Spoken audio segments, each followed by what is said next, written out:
Check, check, check. If you're hearing the sound of my voice or watching this on YouTube, that means you're now tuned into another chapter of the Introverted Intuition podcast.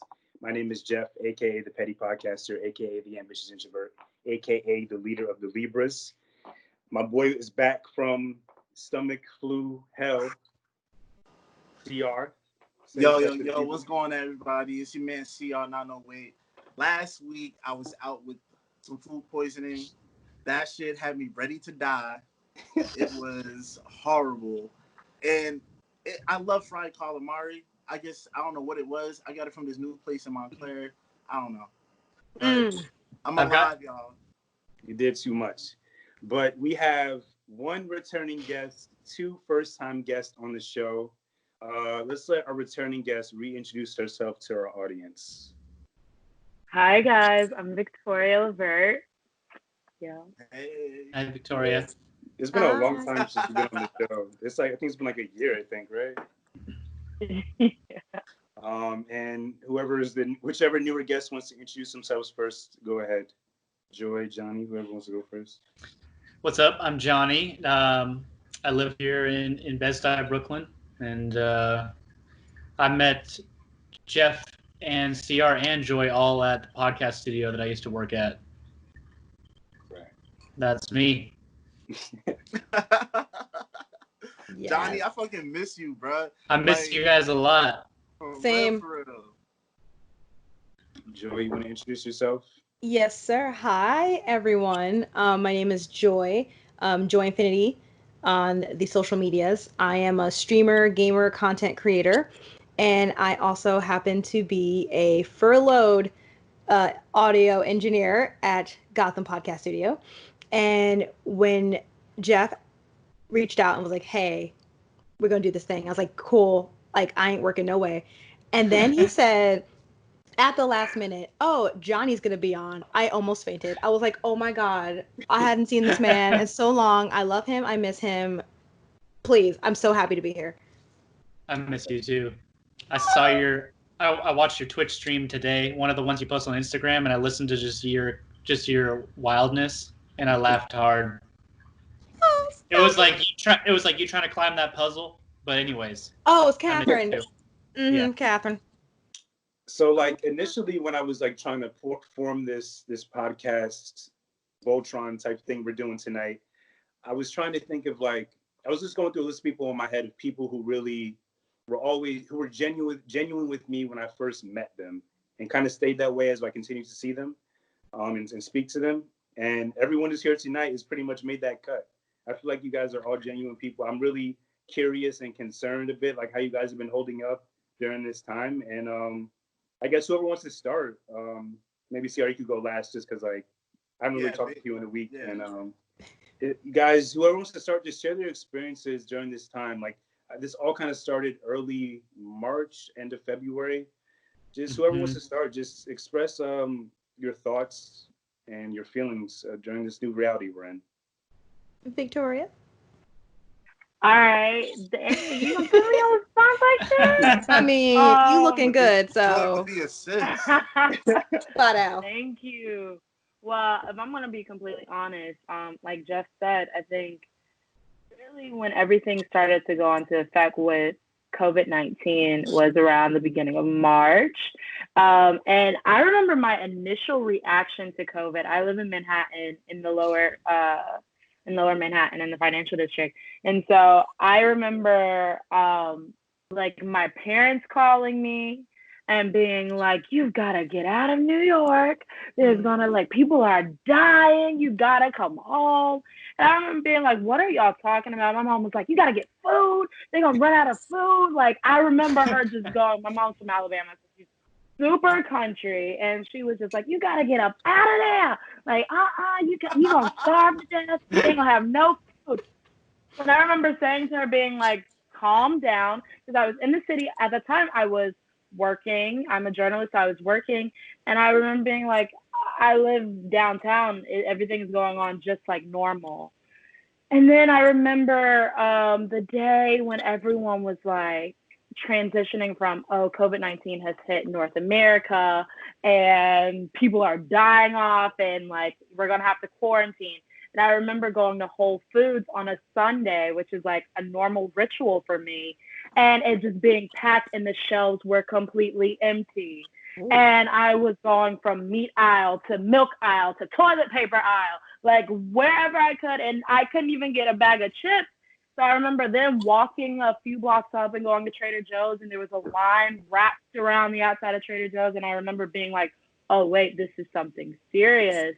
And then on March 10th, I got a notification. I started writing for BBC News, their American chapter. And so I remember getting an email on March 10th saying, hey, due to COVID-19, we're going to set some of our staff writers off on a furlough.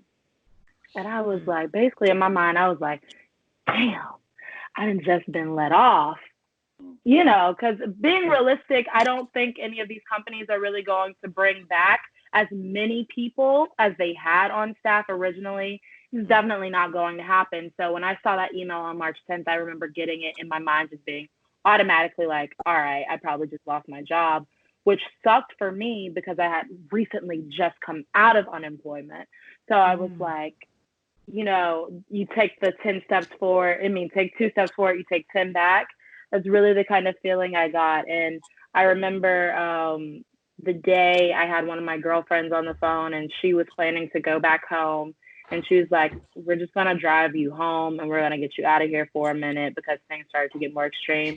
And I remember coming home and just feeling that pathetic, you know, that kind of like, nobody wants to have to move back in with their parents, you know, and kind of like telling your parents like, yeah, basically I'm on furlough, you know, I got to file for unemployment, and how that, you know, it was something that I imagined, it's something at one point in my life I imagined I would never have to do, you know, file for unemployment, move back home, basically, you know, come down to a little bit of nothing because of a pandemic.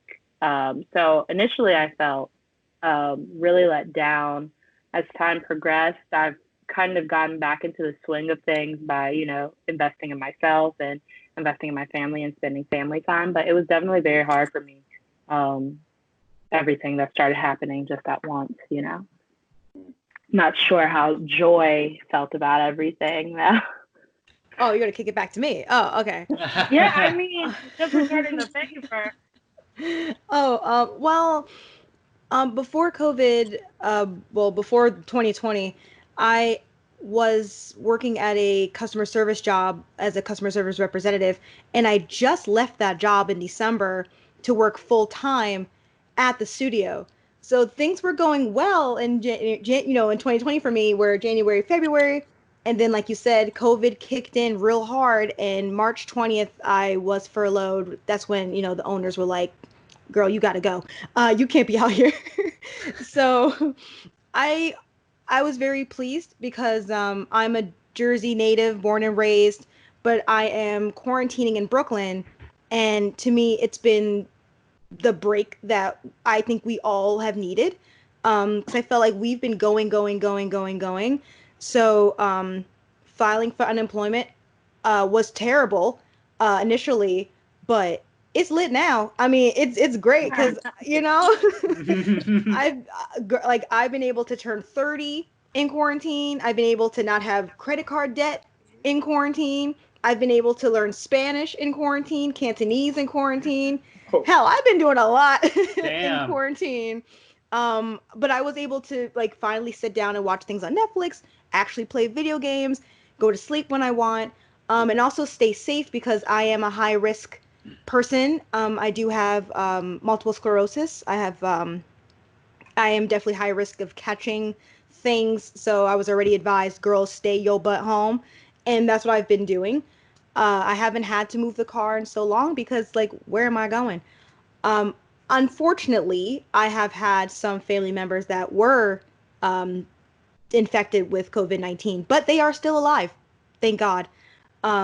So I've just been very blessed to be able to share this time and actually be at home with my baby, my girlfriend, and to really take the time to enjoy being at home, because all of this stuff, us working in a bubble, and I would, by the time I would get off from the studio and leave from home, we wouldn't really have time to see each other that much. So now the last like 3.5 months, I know it's more than that, but I'm just counting from March 20th to like full time not working.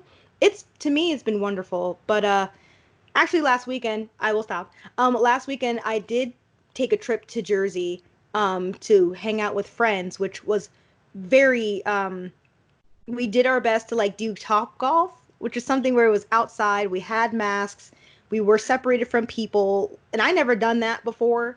And then we went and hung out with at my friend's house. But the aftermath of the anxiety and the guilt and the constant hyper awareness of every bodily function I've had in the past 3 days has been driving me nuts because I'm assuming I have it and I literally don't think I have it. So I'm just like, never leave your house again, Joy. So I've experienced Girl, that I so know many the times. feeling. Oh yeah. So, yeah. What about you, John?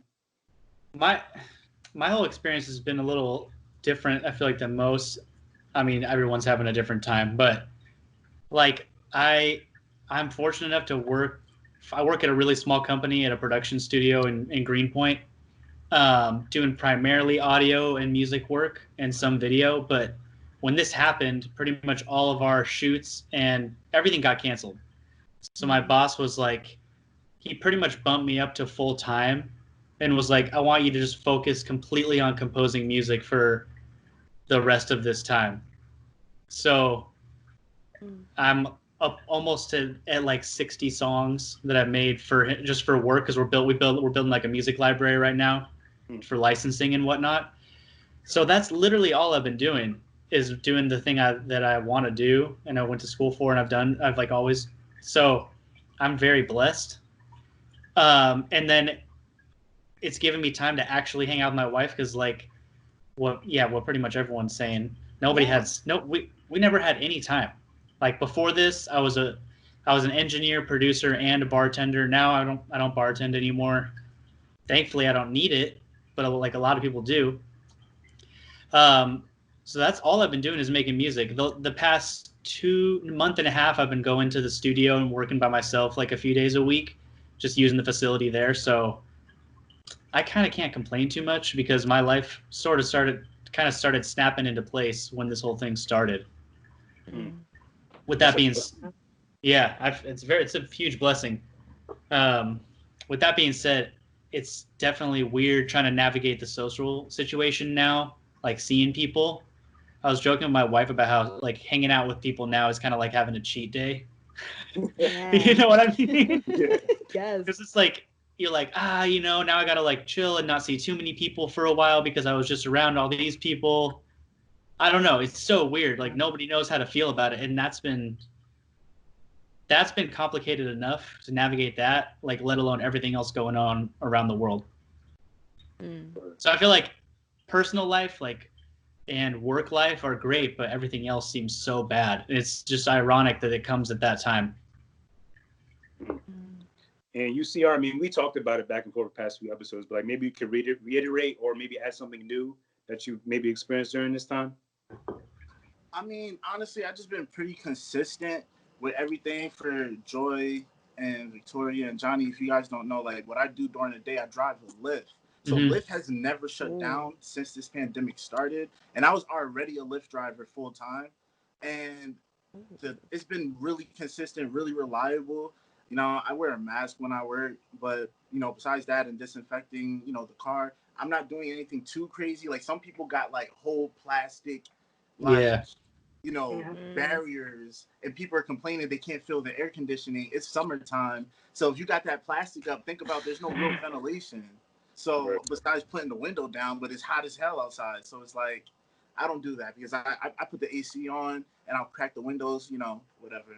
But I've been recording music, a lot of unreleased records that are just ready to shoot some videos for. We're doing We So Hot this month with my artist Killer KC. I can't lie, like this has been a good time for me despite all the political and social and financial struggles going on. I've been trying to keep myself in a positive bubble. I'm still aware, I'm still informed, and I'm still speaking on issues, but at the same time, I'm not allowing it to like divert me from being progressive and still being productive. but I'm lucky because I have the tools for that, and I'm blessed. So I don't take it for granted, and I definitely want to send nothing but love and positivity to you guys, because I know it's not the same story with everybody. We all have our different struggles. So I just want you guys to know, stay strong and keep Same. going. You're gonna Thank be you. good. Yeah. Thank you. I probably had the darkest experience out of everyone, and it's Let's fucked hear up. it. Oh, Like goddamn I've it. had, Oh. I've never Oh. lost my job. We transitioned to working from home pretty early. I work at a pharmacy, in case you guys don't remember or know. I remember. So it's been pretty busy on that front. But the one thing, like we were all saying, like we realized we didn't really have enough time for everything. We were always just busy and going, and that routine was like the hardest thing for me to lose. Like I was so used to just going hard and doing things every day the way I wanted to, and to have all that to be taken away from me without my choice, it was kind of a hard adjustment to build a new routine that I've been so stuck in for years on end, right? So working from home is no problem. Like I don't like my coworkers anyways, so it was no excuse. But everything else, like maintaining motivation to create, um, staying positive and happy. Like, I mean, introverted intuition is not just the name. Like that's like part of the name is part of my personality. I'm an introverted individual. So initially going into it, I thought, oh, I'd be okay. I don't really like being around people all the time, anyways. But to have that option being taken away from me by choice, it made me feel even worse being introverted inside the house and being alone more times often than regularly. And it's been really hard. I've been really depressed. Like I've been in and out of it. Like honestly, my depression kind of just subsided yesterday. Like the past like week, I've been having like really bad mental breakdowns, really bad anxiety, and I've been trying to like fake through it and create through it. And it was working for a bit. I finished my book. I already started my second one. I started making beats again. I've been doing little things to keep myself sane, but it's been hard, yo. Like I've been absorbing a lot of information on social media. Like I've been trying to balance like maintaining my awareness and maintaining my sanity. I want to be informed. I want to help anywhere I can, donate wherever I can, repost wherever I can, and just be aware of what's going on. But I realized I got to a point where it was just like a simmering pot. It became too much for my spirit to handle. And plus, like some personal stuff was like mixed into that, and it's just like all that mixed with like the fear of just being a black man in America. I could just walk up, I could be in my house and get shot. You know what I mean? So it's just like all those thoughts just cycled into one, just really became like the darkest parts of like my life for like in like recent memory. So, but like I said, I'm just starting to get out of it. I'm trying to stay as strong as possible, but I won't Can lie. I say something about that? Yeah. I was gonna say, yo, definitely be cautious about social media. And like even me, you know, I'm an Instagram king. I used to be on that shit all the time. Oh, But gosh. now, bro, I deliberately avoid being on social media because it's like I heard Charlamagne say on the Breakfast Club, when you keep watching and intaking these videos and this stuff, you're like re-dramatizing yourself. You know what I'm saying? Like, you know this is going on. I'm not saying that you shouldn't stay aware, stay informed, but you know what's going on. To traumatize yourself every time, that's what happens when you're like visually looking at it. You know what I'm saying? I'm not saying ignore it, but think about you. You know what I'm saying? You as an individual too.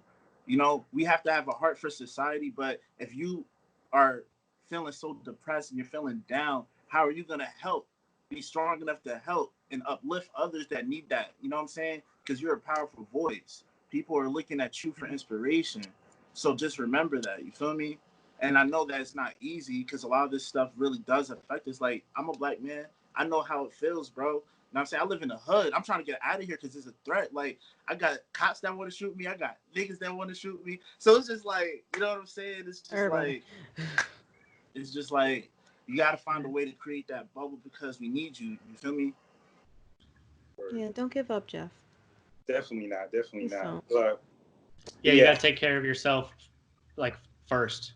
You have to. For sure. I started doing like the virtual therapy, like on the phone therapy and shit like that too. So like that's been definitely a plus. I've definitely learned a lot about myself. I'm curious, during like this time we're all spending with ourselves, have any of you learned anything new about yourself? Any type of behavior maybe you were doing in the past that you just realized you were doing that you feel like it's time for you to eliminate or something like that? Oh yeah. I'm like really realizing how insanely critical of a person I am. Ooh. And I think that's partially just from being in like close quarters at home. Like I keep catching myself, especially my wife always reminding me too, because like I naturally will lash out and take things out on her because she's around me, the most. But yeah, I'm really realizing how critical of a person I am of like just little shit that people do that I feel like I would do differently, and like kind of holding people to these standards that are ridiculous. I do that. I never really realized how badly I do it, but that's been big for me for a few months, and I'm like trying to navigate how to not do that anymore. But I can't Are you seem a to Virgo? succeed. Pisces. Okay. You're fish. Yeah. I don't know. I can't seem to figure it out though. No, Johnny, I've actually been experiencing the exact same kind of scenario or situation within, I guess, I don't know if it's a personality flaw or what it might be, but since I've been home living with my family, it was really hard for me to adjust because of course, you get so used to living on your own and not really cohabitating with others or being around them as much. There were little things that to me personally, I felt like if I correct someone or I say, hey, you shouldn't do that, or maybe try things this way, I'm thinking, others are going to take it as like, oh, great, you're helping me become a better person, or, this is how I'm going to improve on something. They're taking it as, you're a fucking bitch, as my mom actually called me, because apparently I really was one. She was like, you're a fucking bitch. And I was like, oh my God.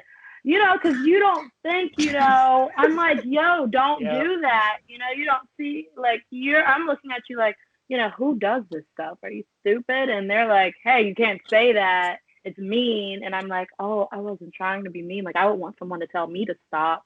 But others don't take it so much that way. And I don't know how to overcome that, because to me, I feel like if I'm doing something wrong or I could improve on something, please just tell me straight out. I don't want things sugar coated. I'm a very blunt person, so I never really take offense when people say things, but I'm learning other people do. So I've just started, the quieter, the better. I Oh, think the no. delivery is like the biggest part for certain people. And we Yes. gotta realize it's like we gotta realize the context of the person too. Because if you're talking to a dude, depending on what you're talking about, you gotta realize like us as men, we have fragile egos. You know what I'm saying? So as a Glory. male, I know I don't like being critiqued, but Yeah. logically, I'll humble myself and take all critiques. But I hate it. My natural self, my burning soul inside, I don't give a fuck about your opinion or your criticism at all, right? Yeah. But because I'm logical and I'm smart, I know I have to listen to it because it's gonna make me better, and I want to be better so I can talk shit to you once I'm great. I catch myself kind of thinking like, because I think that way too about like the constant whatever betterment, I just expect strangers to think that way also, and that's where I'm wrong, because like no, not everyone's. It's like there's that cliche of like not everyone's best looks the same. Yeah. And I think it depends on your relationship with that person too. Like if I was talking to Johnny about a song and he listened to it and he told me he didn't like it, I'm not gonna take it personal because I know he knows music. You know what I'm saying? Like, I'm going to be like, okay, how can I make it better? Like, what's wrong with it? Like, why don't you like it? Like, I'll really, like, interview your ass so I can understand why you don't like that song. But if it's somebody I don't even know that gives me their opinion on it, it's like, it irks me because it's like, you're judging off of this one. You don't know anything about my catalog. You never listen to my music. Like, you know what I'm saying? So it's like, it depends on who's coming from. For me. Yeah, I mean, fuck those people. Like, if you didn't ask for feedback, then who cares? Yes. It's hard. It does sting though, but it does sting. But the people that you show, you have those friends where you show projects to because you know that they tend to like dope shit, and if they like it, it passes the test. So does this go out now to the public? And if they don't, it can just be such a blow, and it takes time sometimes to realize that they are right. Man, my only issue is like I feel like I'm pretty good at absorbing criticism for the most part, but I'm big on tone, like how you say things. I misconstrue tone a lot, and I take offense to things like that come off real genuine. So I definitely need to work on that part. But I feel like I'm pretty open to criticism. I've gotten more open with it. I'm bad with the tone too. I seem mad and I'm not a lot, but I don't know. I don't know. I'm always high, so I don't really realize how I might come off. It's so funny because like I'm on the other end of it. Like I like that's how I feel. Like when people are criticizing, like I talk with a certain tone so I don't offend you. You know what I'm saying? But I know a lot of people don't do that. So I gotta sometimes remember who I'm dealing with because it could really be hurtful because I know you guys are straight up and blunt and you're not thinking about, you know, being too graceful because you really want to tell them exactly what it is you think. You're not trying to water down your thought or your opinion. You want it thick and delicious. Yes, so that's what he said. So I get it. Did you teach? That's how you know CR is a rapper because he put a little extra oomph on that punchline right there. Just had to say it with the cadence. He can't turn it off. Thick and delicious. I'm in the middle with all of you in terms of the most that I've learned about myself in quarantine has been that I've been very how do I say? I'm having like two thoughts at the same time. I love being around people and I loved having the job because it was required to be around people every day and I would always meet people and that was really fun compared to my other job where I wasn't meeting anyone new. But being in quarantine, I'm like, I really don't miss people. Like I like being here at home. Like it's legit amazing to. And luckily, I've already kind of been like a quote unquote hoarder because I have all of my devices, all of my video games, everything that I could ever need at home. So why am I going the fuck outside for? But like you said, I am someone who is very critical of myself, but I will specifically put a tone on for people if they did ask me for advice or had a critique. But I realize that people don't do that with me, and I would get very offended if people were just talking to me in the old way. So now that I, past my birthday, like you said, Victoria, like you were learning to like shut that off. I've been learning to unleash that shit because I've been very quiet. I've been very much like, you know what, I can't say such and such things because I will offend someone. And I can't do that because being a Black woman in America, like you're not really supposed to have that much emotion. And if you do, I can't take that shit back. So I've been very much like, I can say a thing to you, but I'm like, I have to think. And you'll see me in real time be like, how do I say this without hurting your feelings? So, but now I'm like, shit, I'm 30. Like, I can say shit now. Like, for real, I don't have to apologize to my mom, my dad. Like, it is what it is. And I feel more free now. And I'm trying to step into that versus me being like, oh no, I'm trying to figure out what I'm going to do in the industry. I have to figure out how to be the best girl possible and how to do my work quietly. No, fuck all that. So I'm in the middle with you guys. Let it shine. Let it shine. Yes, completely. I think about tone a lot.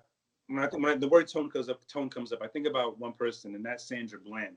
If y'all remember, like she was pulled over and then she was arrested strictly because of her tone and the way she spoke to the police officer. And it's just like, I can only imagine how many other Black women and men too, like just how people react to their natural speech, but it's being perceived as an aggressive tone. And then the fact that there's an example that your tone, how someone perceives your tone can lead to your death. I really just encourage people just to continue doing what they're doing. Don't filter yourself for nobody. Like how people perceive it isn't your problem, but in terms of a police officer, it gets a little shaky, but because as we see what happened to her, but I've had that happen to me where, I mean, if no one on the airwaves can tell, I am of the Black. I've had this tone. I've had this voice for many years, and I was discussing this with my friends as well in Jersey, how I've been pulled over 2 or 3 times. The first time was legit, I was speeding, but the last 2 times it was for like asinine things. And the moment that the police officer, and every police officer unfortunately was a white man, anytime he came to my window, I was like, "Hi, officer. Here's my like." You'll be like license registration. I'm like, "Okay, here it is." And then I'll see the legit change in his face, and he'll be like, "Oh, she's not one of those blackies. Like, she's not one of those."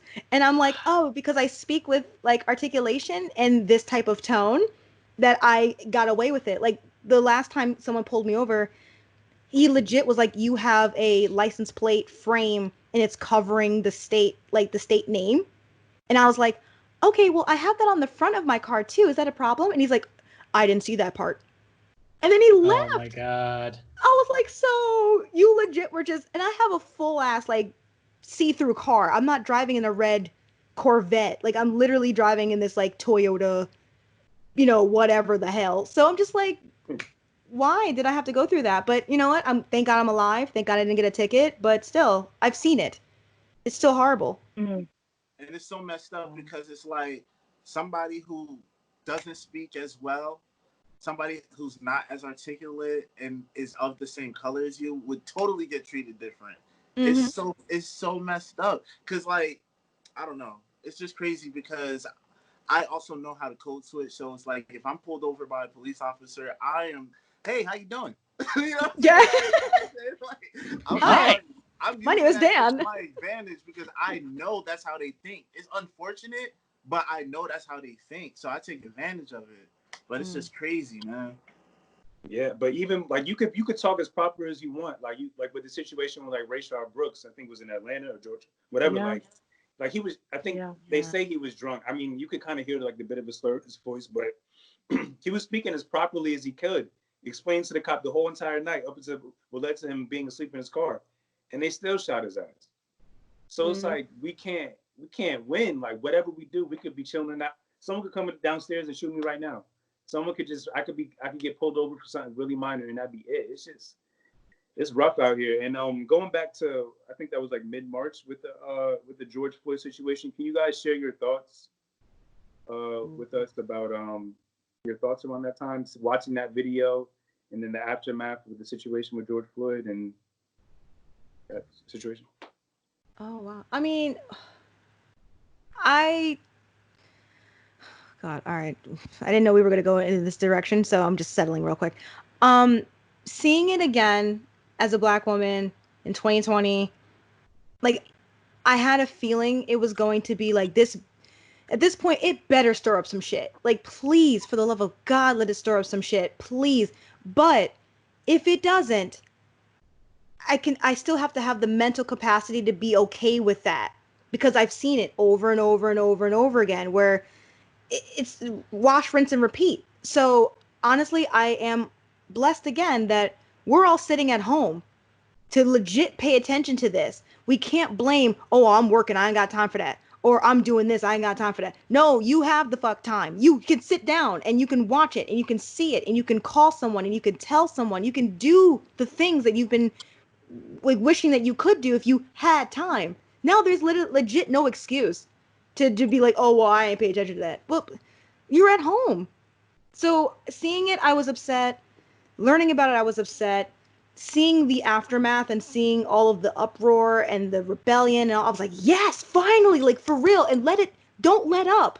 Don't let up on it. To see other like people, not just obviously not just Black, because again, Black Lives Matter did not just mean us. It did not mean solely Black people. It means everybody. Like it always meant that. And just having people try to use that same old bullshit excuse, "Oh, blah, blah, blah." No, no, no. It's 2020 now. We're smarter. We're better. We know. Stop it. Stop having excuses.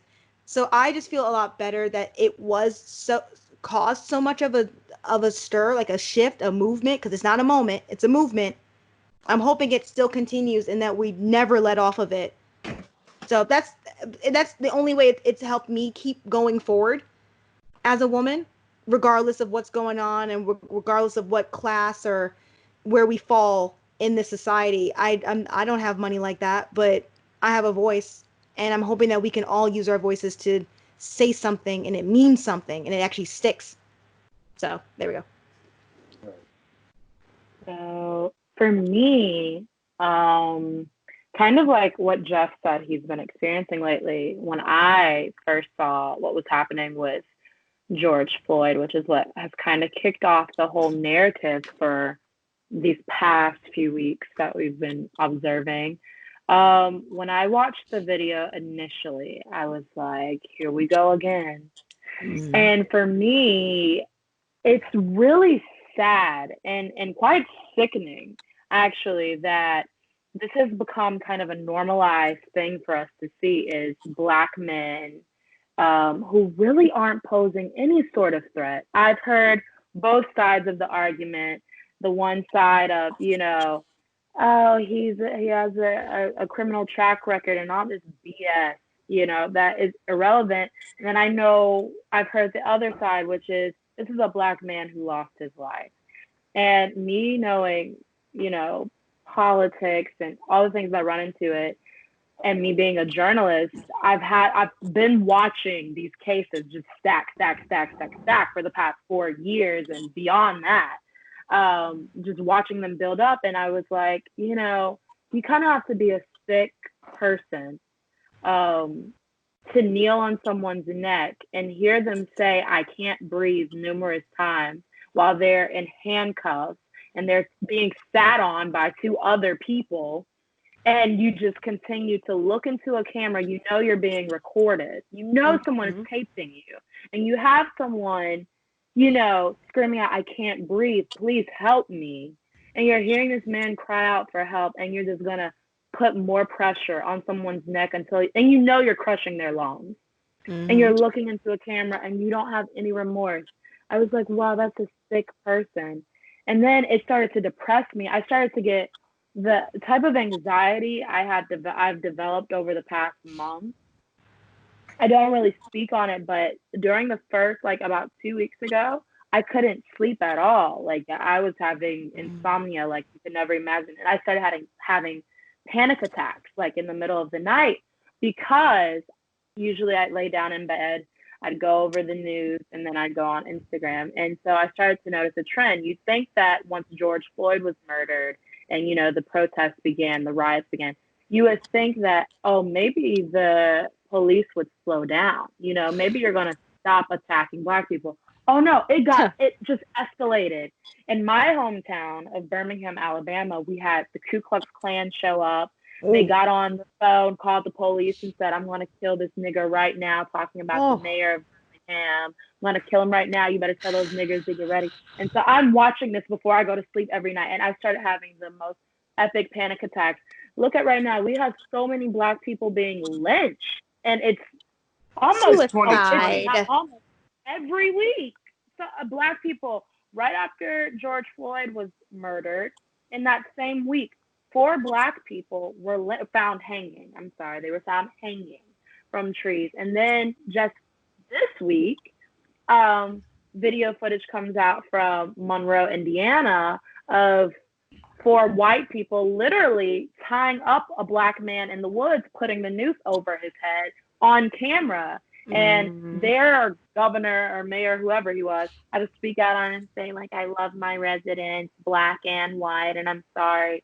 I believe he might have been in on it, honestly, because he was like, he knew that was being lynched. He said he knew him. So I was like, well, this kind of ties. And, you're seeing it every day. And it's getting scary for me because I feel like the more vocal we're being, as Blacks and as white and other nationalities speaking up for this cause, the more vocal we're being, the more vocal and violent and just pure evil, white supremacists are becoming. I know right now, as soon as the Black Lives Matter protest started to begin and the riots started, I would go out to the grocery store. I live in a predominantly white area. And I would go to the grocery store. You have no idea how many older white people just stared at me like they were waiting for. They still do it now. Follow me around the store. I was picking up lettuce. I was in not Sprouts, Wegmans, and I'm picking up lettuce from the box thing and the refrigerator. And I'm looking because I'm a cook. I love to cook, so I'm very particular about if there's bruises on my food. I'm so particular. So I'm just looking at it, and I saw there were some bruises. So I'm picking, and the guy that works there, he's an older white man. He says, "Don't touch anything else. I'll put it back. And I was like, oh no, I'm picking this. He was like, don't touch it. And so I was like, what? You know? And then today I went to go buy headphones, and the woman literally asked me, I'm leaving out. I just bought these new like Beats by Dr. Dre, because like, y'all, I make music too. Gang, I'm gang. buying, you know, I'm going to say this in general. I don't mean no harm, but Black people, I've lived in so many different places. I've gone to different countries. In general, Black people do not bother white people. We do not. We typically mind our own business when we're around them. For some reason, they want to make their presence known to us, and usually in our space. But we don't pose any harm to them. So why is it, we're getting harassed everywhere we go now? It's like if the police isn't harassing me, I could be in my own house. There was a Black couple in New Jersey they were building a deck on their own home that they own. They're two attorneys. This older white lady, quote unquote, Karen. We have the rise of the Karens going on. Calls the police on them for building a deck on their own porch, and they were attorneys. They're telling her like, this isn't. I don't have to go through any, qualifications on my property that I own. I'm not in a subdivision. Like, what is wrong with you? You're getting attacked in your own house, like Jeff said. Like, I could just be sitting here in my backyard, and my white neighbor decides to, attack me from just breathing, And so that in itself it's scary, because I can only imagine PTSD, the anxiety, all of the mental constraints many African Americans are going to face just from these 3 months, the past 3 months alone, from being unemployed, attacks happening back to back, lynching, shootings. And then you go into your own Black communities, and like on the 4th of July, we're shooting each other too.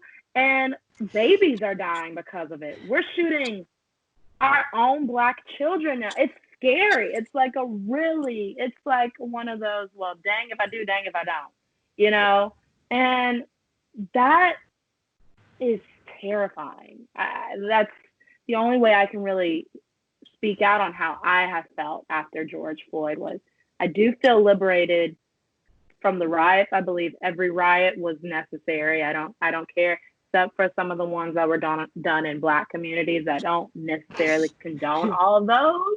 But if you feel like you got to burn it down, then that's what you got to do to get your voices heard, because a lot of companies are in Black communities and they're mistreating those members of the Black community in their own home. You know what I mean? So if you got to burn it down, that's on you, but on the flip side of that, I'm like, although we're getting this kind of instant liberation, we're getting attacked constantly still, whether it's our own brothers and sisters shooting us, or whether it's, we got white people just attacking us for breathing. It's terrifying. And all I can do is really pray. And I don't know, when you have a president as well who condones the behavior. I don't know. I don't know who that is. That just makes it even worse. Right. It's like, well, this is kind of a terrifying time. And what's even worse is we're in the middle of a pandemic, and then we're in the middle of an election year. So we're about to change leaders in the midst of an uproar. And I always say, when you think about war in general, it's so scary to change leaders in the midst of a war, because you don't know what you're going to get, for being completely honest. And then we have Kanye saying he's going to run. Girl, bye. Girl, bye. It's crazy. It's like 2020 gets crazier by the day. Literally. By the day. For real. I definitely want to hear Johnny's thoughts. Yeah. I just want to clarify why I only said George Floyd. Mostly because his situation was recorded pretty much all the way through. There was no gray area in the situation. So I feel the rage is warranted. But unfortunate situations like Breonna Taylor, Tatiana Johnson, Corinne Gaines, even Ahmaud Arbery, like, that situation was still a bit shaky in terms of like the footage. Like George Floyd, we saw it all, and I feel like that's like really the starting point for all of this. So I just want to clarify why I just said him. But Johnny, I'm interested in hearing your thoughts when you're seeing that footage. No pressure. So, in regards to like the actual footage itself, I mean, like many of you have already said, this is nothing new, unfortunately, and all of us here in this conversation have probably already been always been aware of this as a thing. But this video in particular, I feel like the reason people, it's so divisive. Like, if you watch this video, there's only one way to feel about it, and that's rage. That's it. And every video of something of like a similar type of act should create the same feeling, but something about this video really, really hit everybody. And the biggest thing for me, since I'm a white man, I am the majority of privilege like in the world, is I am guilty of insulating my life and surrounding myself with loved ones and people that are similar to me, and that's not enough. Like, I have to actively speak out and be anti-racist. I can't just be like, oh, I'm friends with people of color, I'm progressive, blah, blah, blah. Like, that's not enough. And a big thing for me is actually calling out anyone who I'm related to, like family-wise. Because I am guilty of just not saying anything to people I'm related to because I'm like, oh, these are the people I'm going to know forever. I can't, like, be rude to them. But this is just, like, those people do need to change.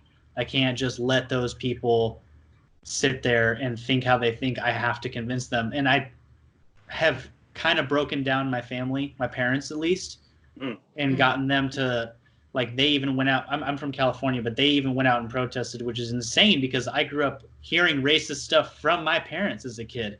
Wow. Like, and when I've called them out on that, they've tried to kind of pretend that they never were like that, but they did. They were. And so I've seen them change. They still have a long way to go, but I have seen them change. So I feel like, I mean, it's kind of, as a white person, it's not really, it feels like it's not my time to be the one saying I feel a certain type of way. It's my job to just do whatever I can to stop it. It's not like, I don't think it's on people of color to change this, because you can't just like dump a problem on an entire mass of people and then tell them it's their fault and they have to figure it out. Like, white people created the problem, so white people got to step it up and figure it out.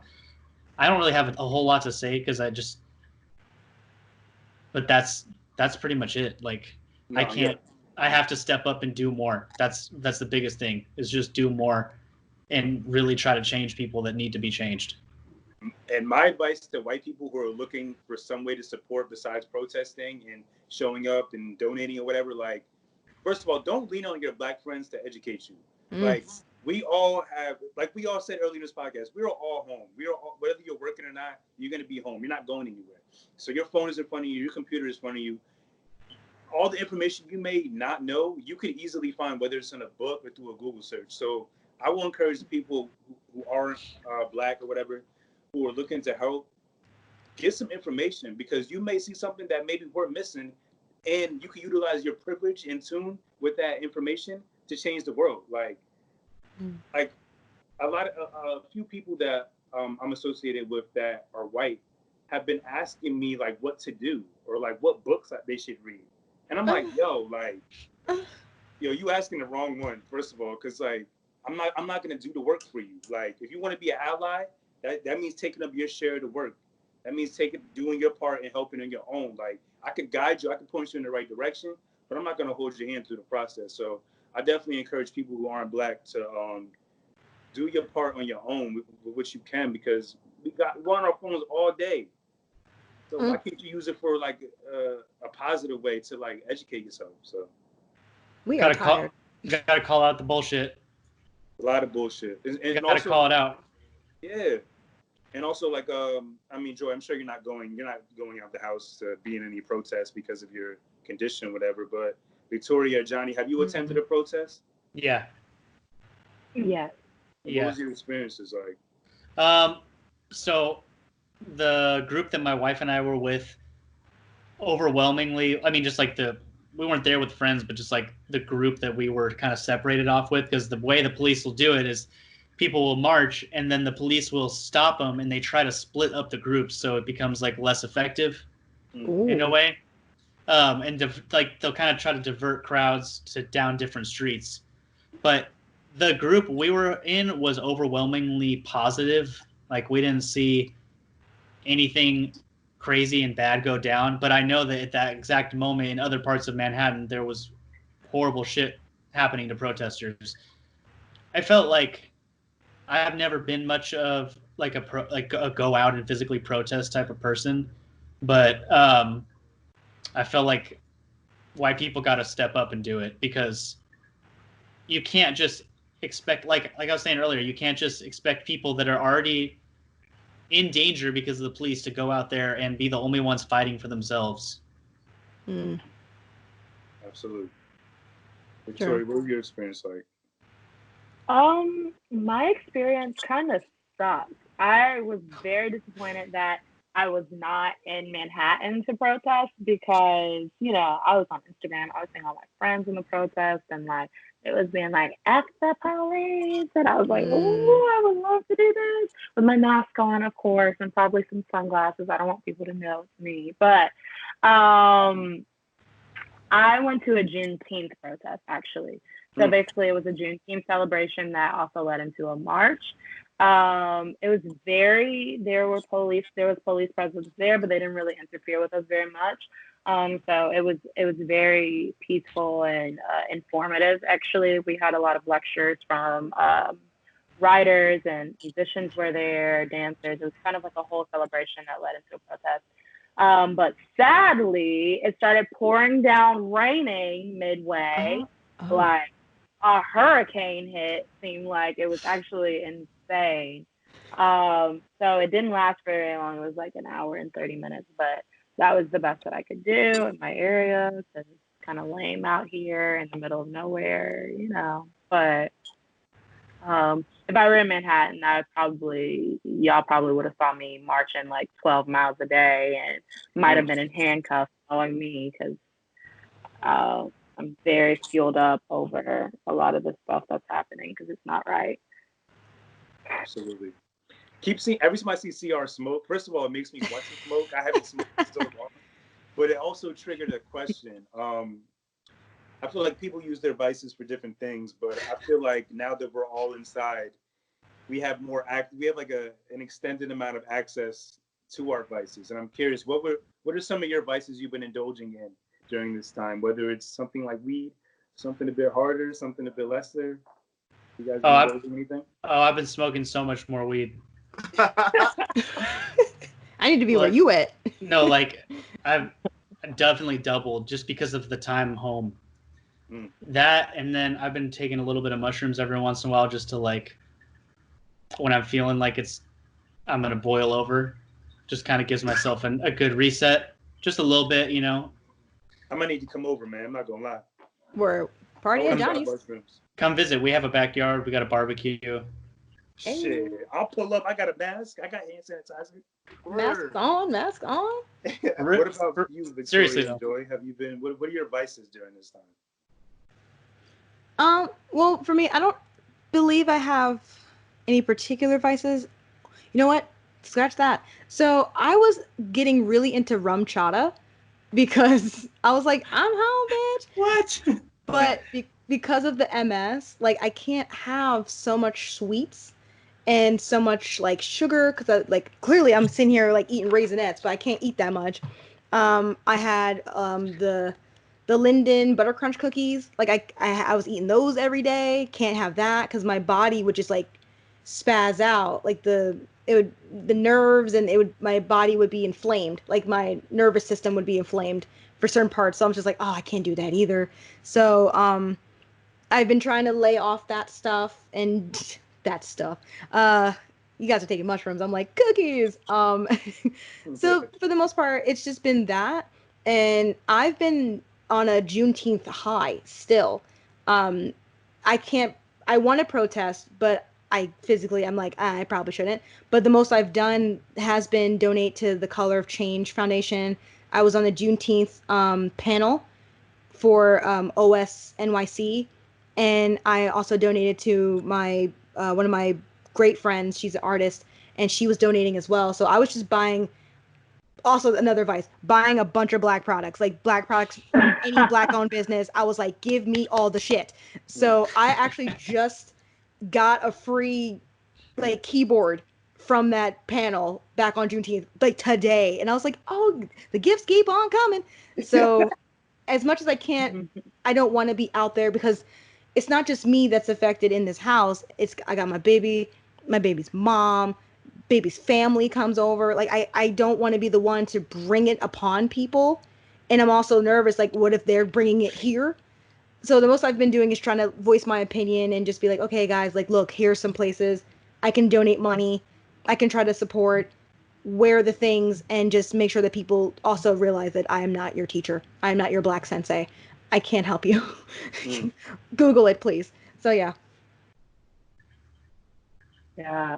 Vices, I'm a little corny, kind of like Joy. Y'all out here with the blunt and all that type of stuff. My vices have been cooking. I'm so afraid that like I look really thin now, but I swear in a few months I'm gonna be at least 50 pounds heavier because I cook. You guys have no idea, every day. Like it's a new something on the menu every day. Like Jesus, it's scary. Music, I love music naturally, so I've been just new artists, different genres, writing a lot of music. What else? Masturbation. A lot of. Yes, I forgot to mention that. Oh It's shit, funny we can you mention that. Yo, all right. It's not that type of So- podcast, but we can talk about it. Hell So I yeah. was gonna say, when you were talking about earlier, Jeff, when you were talking about what were some bad habits that we kind of like discovered about ourselves during this time. All right, people, I like porn. Okay, I have a problem. This guy Right. says.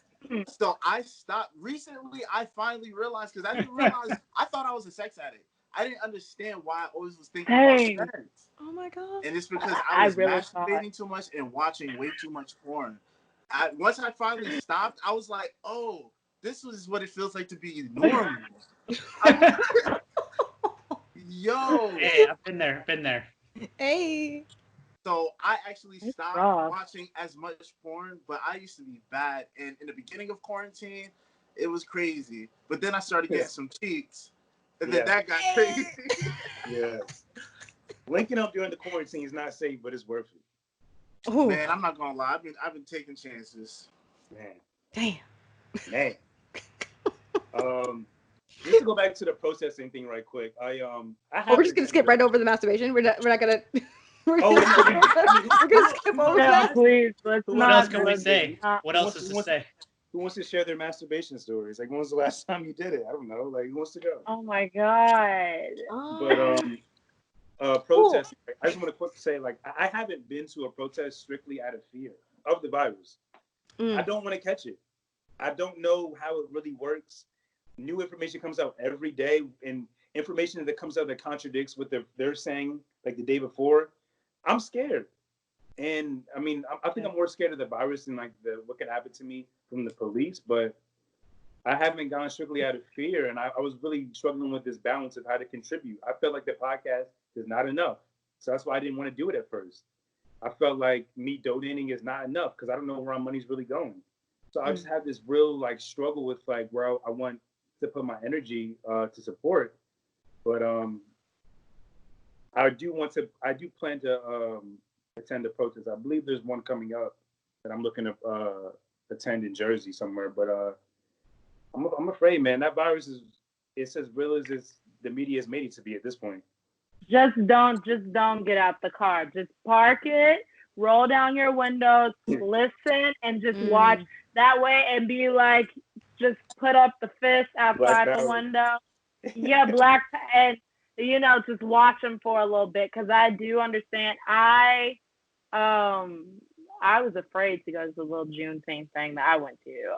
I was scared too. I'm like a health nut on the other end of everything. So the coronavirus, Shit is real. now that it's become, it is really real. Like, don't play, y'all. Like, y'all thought Cardi B was making a joke when she made that video. Coronavirus. Yeah. Shit is real. One last question before we get into our this or that segment. We all naturally came into this year with like big ass plans. The start of the new decade. I feel like we all felt that pressure of like, because it's a new decade, we got to go as hard as we can to manifest our dreams. It's our time.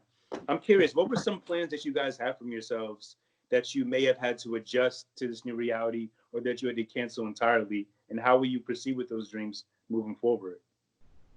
Can I answer that just because I'm going to be quick? And I want to say, I had to stop Jersey's Got Talent, which is a showcase series that my record label put together. We had 2 of them, and that shit was fire. It was gaining momentum. We were doing that DJ Drewski's property in Elizabeth, and because of the corona, we literally had to, because it's indoors, we literally had to stop putting that together.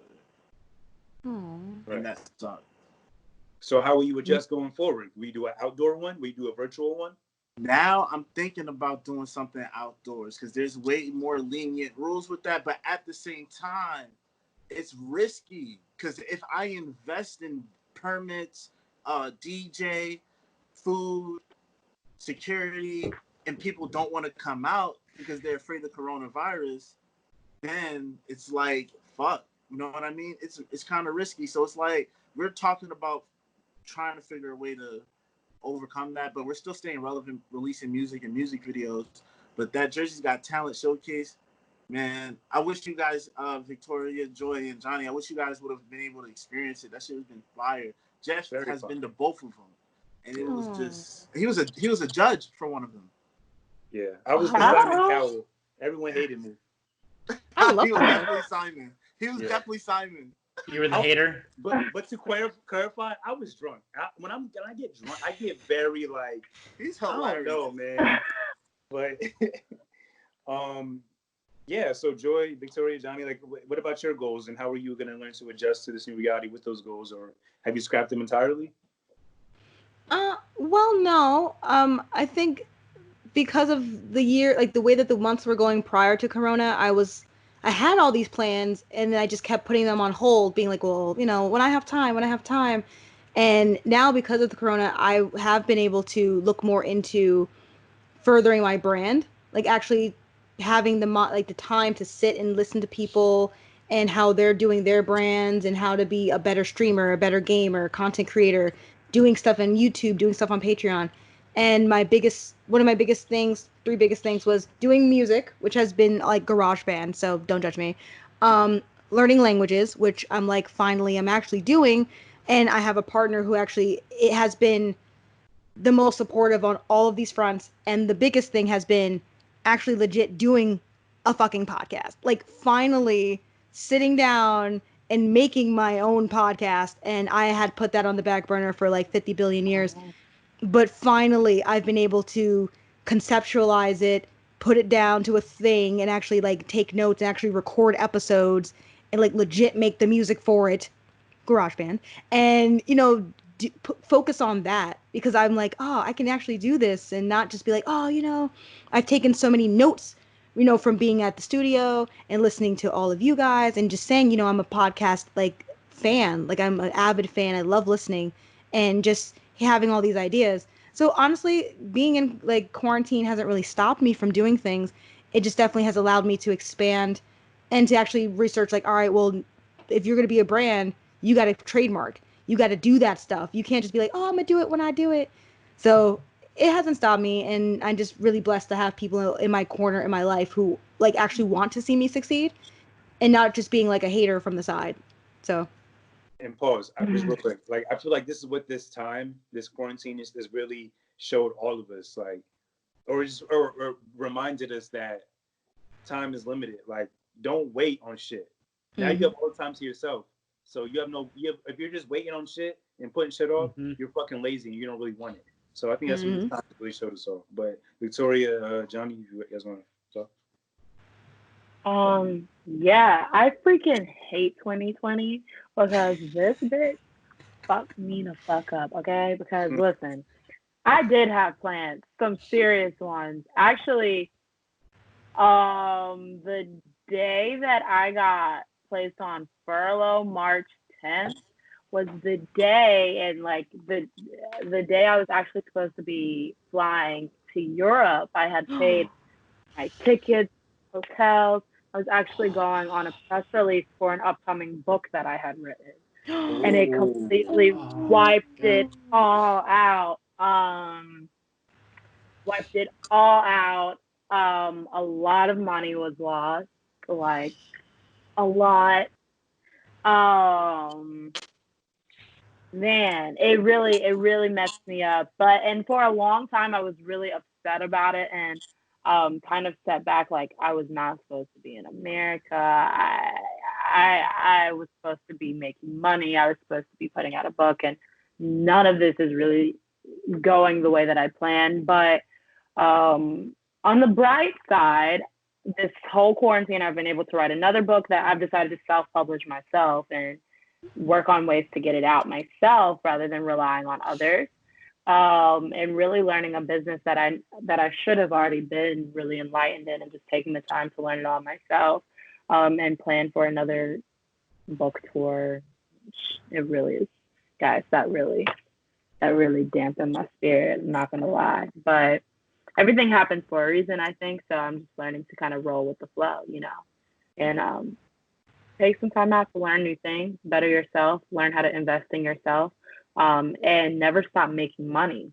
Like I've been finding new ways to brand myself and market myself in different fields so that I can bring in revenue on my own with or without, a company's attachment. You know what I mean? So yeah, that's what. I'm gonna message you on the side about those extra revenues and the book things, because Facts. I need some extra fucking money. You know what I mean? But I know. I'm not committed to making an OnlyFans, but that's like my last resort. I don't. Oh my gosh! You know how I debated so much. I'm telling you, with the OnlyFans, I made the account. I got right to the part where they asked for my credit card information, and I was like, I can't do this to myself. I can't do it. But $150,000 a week, Shit, and all I gotta do is show some people a picture of my feet. Are you serious? Baby, Yup. I'm gonna make an OnlyFans account. That's my last resort. When I lose everything, the feet pics are coming. I think you should just start now. Who wants a feet pic? I got Premiere. I could be your guy. I could be your editor. Let's do it. I got feet. 20%. Let's go. Percent. Yeah. OnlyFans 2020. I'm gonna show you pictures of my feet. Literally. Maybe it's not placed. But what about you, Johnny? With you and your goals that you set for yourself this year, how are they arranging right now? Mine is kind of tied in with travel like Victoria's, but the stakes are much lower. Like, so I've only lived in New York for about a couple of years, and like the year, my wife and I love to travel, and the year before we moved here and then up until now, we haven't really been able to travel because we just were like recovering from the cost of a move and us trying to get our careers going in a new city. But yeah, we had a trip to Costa Rica planned and a couple other trips, all paid for and everything, that just got completely canceled. This year was supposed to be like the year of just work really hard but travel a lot, and it just all went out the window. But the blessing is now I work on music every day, but I'm guilty of just ignoring my own artistry and my own music because I'm always trying to just pay bills. So I just work on other people's shit. And now I have like a good back catalog now of things to put out that are my own, that I've been able to kind of invest that money into bringing other people on board to help me out with it to make it better versus spending that money on traveling. So that's kind of been how I've been dealing with the disappointment of not being able to just like run around the world and party this year. And by the way, like, I'm a huge fan of both CR and Johnny's music. Like, their shit is in my phone already. Like, I'm waiting. I got for better stuff shit. coming. I've been working on some beats. I might want to send y'all to fucking, do something over, but that's a different story. I'm interested in hearing Victoria's music. Man. Joy, if you're coming out with a Sure. mixtape, support it. Thank you. But CR, you want to get into the this or that? How would you guys like to play a game? Let's do it. Yay! Lighten up the mood. Yay. Did you just read that? How would you guys like to play a game? The game is called This or That. It's a game of choices between two impossible ultimatums. Oh, Jesus. So the rules to the game is you have two choices and you must choose one. You have no other choice but to choose. You can't ask me to explain the choices, but you can explain why you chose it. Huh. Okay. Ready? I always start off simple, a little like sushi or fried fish. Sushi. Fried fish. Johnny? I'm gonna go sushi because it's hot out. Yeah, I'm gonna go sushi too. I love me a good spicy salmon. Word. I'm gonna have to go with the sushi just because I'm trying to be healthy these days. But usually I go with the fried fish. You in Alabama? You need some fried fish in your life. Right? So. I already know. I was like, wow, I'm really country. I was With like, that fried extra fish. Tabasco sauce. Yes. Literally. Yo, all right. Keep the same order too. You guys are doing so good. All right, Carvel or Cold Stone? Carvel. Yeah. I mean, I've been, like I said, Jersey born and raised, Jersey native all day, and I've been sucking up on some Cold Stone for years. But Carvel won me over with that damn cake. I was like, fuck, this is Yep. Carvel cakes are good. Now you fighting. Yep. Now you fighting right there. And that customer service, when I got the cake, I was just like, oh my God, what are y'all? Are y'all heaven? All right. Carvel wins me. Cold Stone still all the way. What was that? What? Cold Stone for me. Oh, Cold Stone. Y'all hear me? Coles. I think Carvel. Coles. We don't have Carvel where I'm from, but when I came here and tried the cake, and honestly, I never really loved Cold Stone. I don't like the whole mixing the shit up with the. I don't know. I'm not about it. I don't know. It's not ice cream to me. It's something different. So I'd say Carvel. Honestly, I was gonna say Cold Stone, but my last experience at Cold Stone, I just remembered, was terrible. The dude gave me attitude for asking him for what I want. Like he asked me what I want, and I told him, and he gave me an attitude for no reason. It was a Cold Stone on 42nd Street. I'll never forget this dude. That's yo. why. Yo, That's why. I wanted to fight Midtown. this dude, yo, for real. So I'm going with Carvel. Fuck him. I'm going Wow. with Carvel See too. how one bad employee can ruin your whole brand. Seriously. I'm petty too, so. The petty podcaster. Yes. Yeah, I'm going with Carvel too. Same reason. Born and raised in Jersey. Been having it my whole life. Cold Stone's good though. I didn't say it ain't. Oh, me either. No. Carvel because the memories, the love. All right. Indica or sativa? Oh Oh, God. those are two different weed strands. Victoria, do you smoke? Yo. No. So you knew I didn't know? I thought you were talking to me because I was like, She looked mad confused. She was like, what the fuck you just said? What I this nigga thought just said? those were like sugars. I was like,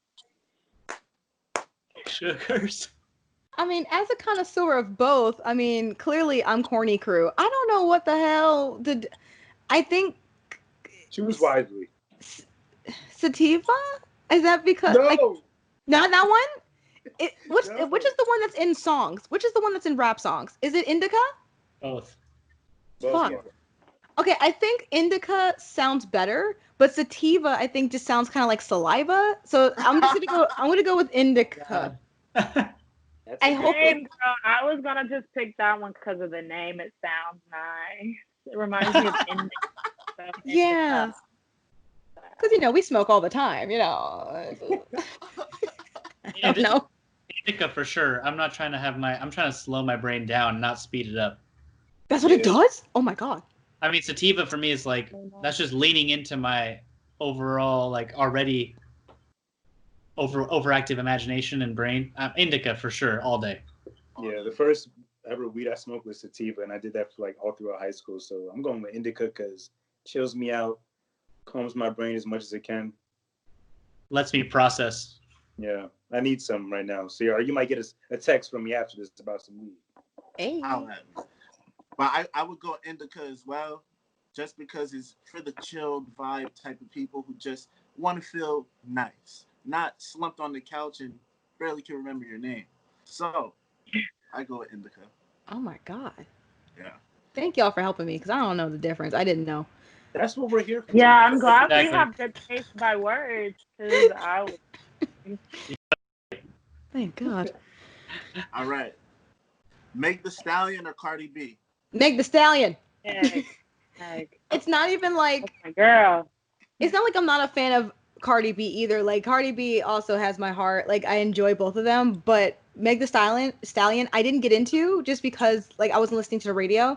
But once I've seen her and I got to know her and understand her music and understand like who she is, and she's like a bomb ass gamer, like anime fan. Like she's just chill as fuck. Like how could you not like her? Like and them knees, that ass, them teeth. Look, she's gorgeous. Like I would love to be her friend. So yeah, Meg Thee Stallion. Meg for sure. I know them both personally, but for music wise, I'm gonna go Meg for my music taste. Cardi hasn't put out any new music. They're both great people. I like how you just dropped that. Like I know them personally. What? Yeah, they're really chill. That's both dope. people are great people. Honestly, both people are really great. But Cardi hasn't dropped any new fire. Meg, that's my girl. We country, so that's my country girl. Texas, baby. Yeah. Musically, I gotta say Meg. I don't know much about like her character or persona, but musically for sure her. But Cardi B is very, very entertaining though. But musically, never really like loved Cardi B songs. I just think she's funny. I'm gonna be honest, yo. I'm going with both of them. I'm gonna tell you why, real quick. Cardi's a Libra. I'm a Libra. I can't go against my Libra sister. Oh, Meg, I'm just in love with her. Like every time I look at her, it's just like I love you even more. So I can't choose one or the other. I'm going with both. We're gonna have a I'm not gonna say a threesome, but we're gonna have a. I would watch. We're gonna be together. I'd watch. Yeah, I definitely would say, like, personality-wise, like, from what I can tell from online, I would go Cardi B because I think she's funnier. Like, she cracks me up. Like, Cardi B makes me laugh. You feel me? I don't really watch Meg Thee Stallion on social media like that. She's beautiful, though. Great to look at. But Cardi B makes me laugh, yo. She look good and she make me laugh. T.I. or 50 Cent? Oh, I'm sorry. 50 Cent. All the fucking way. The thing with T.I., as someone who is an articulate black woman, he pisses me the fuck off. Every time he wants to do big words and he's like, expeditiously. I'm like, you just shut the fuck up. Like, just say what you're trying to say and stop trying to sound like you smart. You sound more dumb when you're trying to say smart things. Just shut up. And then furthermore, I'm still not over the whole, like, what is that when you're guarding your daughter's hymen? Like, what the fuck? Like, that shit was wild. I was crazy. wait. Yeah. And as someone who I only learned sex, I say only learned sex, but I had that talk of the sex with my dad, and my dad never was like, oh, well, you need to guard your hymen and you never have sex with boys. Like, he was just like, hey, don't wear sweatpants because people are gonna think you're a lesbian. And I was like, bet. Let's not mislead the people who's trying to get up in these pants, which never happened. So He said know? that. my dad legit told me that as I was about to enter high school because me with all the bosoms and the ass that I never received. He was just like, yeah, just don't wear sweatpants too much because people will assume. And then years later, I came out as bisexual. So I was just like, didn't need sweatpants for that. So Should have worn the sweats.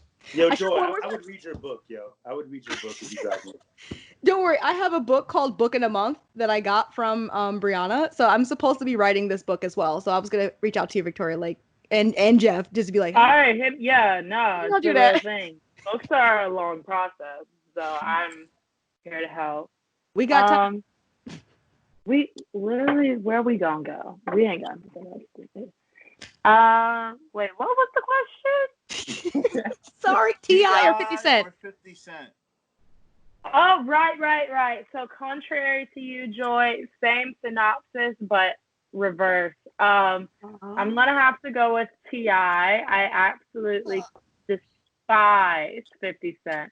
I feel the same way about 50 Cent that you feel about T.I.